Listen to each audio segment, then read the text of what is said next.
Tourism Minister Paul Lyngdoh said that the government cannot adopt the Sikkim model since there is a difference between that state and Meghalaya. Lyngdoh said that Sikkim as a state is an endpoint while Meghalaya is a transit state. He also pointed out that there are tourists who travel to northeast as a circuit, therefore restricting entry of vehicles from outside Meghalaya into the state is not feasible. The tourism minister also pointed out that in the past he had warned that every action has a reaction. After the Tourist Transporter Association of Assam warned that Meghalayans alone will suffer if the All Khasi Meghalaya Tourist Taxi Association proceeds with its agitation on September 16. Sikkim and Meghalaya, there's a huge difference because Sikkim as a state geographically is an end point. Meghalaya is a transit state, which means that a number of vehicles ply through Meghalaya, and you can, once it's a transit point, it means that it's not necessary for that car to complete its journey within Meghalaya. Two, you also have tourists who travel through the northeast as a circuit, traveling from Kaziranga to Shillong to Sora and then go to Silchar. So these are travelers who are on transit. Three, this attempt to mislead by saying that tourist taxis are not allowed from outside of Sikkim.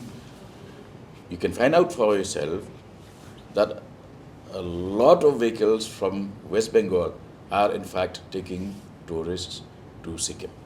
Meanwhile, Cyril Lyngdoh, Director Tourism Department, said that the government is looking at solutions and the Tourism Department can subsidize their parking fees at the Guwahati airport. Lyngdoh also pointed out that once Shillong airport is completed, the state will have direct air connectivity from other parts of the country. He also pointed out that government has rolled out the prime tourist vehicle where 50% subsidy is given for high-end vehicles. There are legal implications for everything that we do. Their demands are well known. However, we are looking at solutions which will assist them and give them some practical, solutions in terms of short-term solutions. So one of the grievances they were having is that the fees in the Guwahati airport is quite high for them to avail for parking.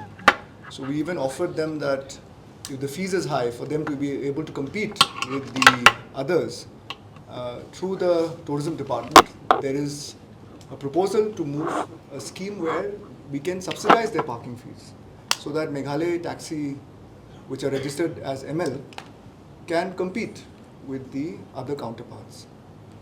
The other thing we are telling them is to take a long view of things. As you are aware that the Shillong airport is undergoing an expansion.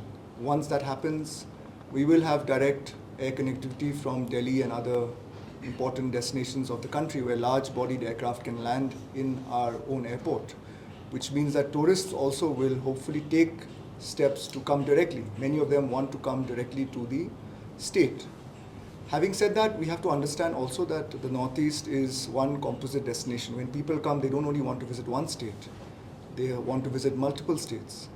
And it is also a fact that a lot of our Meghalaya vehicles today are taking tourists from Guwahati to Meghalaya and to Arunachal Pradesh also. It's not necessarily only Assam vehicles that are doing that business. Our own Meghalaya operated tours, operators and taxis are also doing this business. They are expanding. In fact, you are aware that the government has given prime tourism vehicles where 50% subsidy is given as for high-end Innova vehicles and other vehicles to our local tour operators and individuals who are entrepreneurs so that they can start this business, understanding that there's a gap in the issue of supply of high-quality vehicles.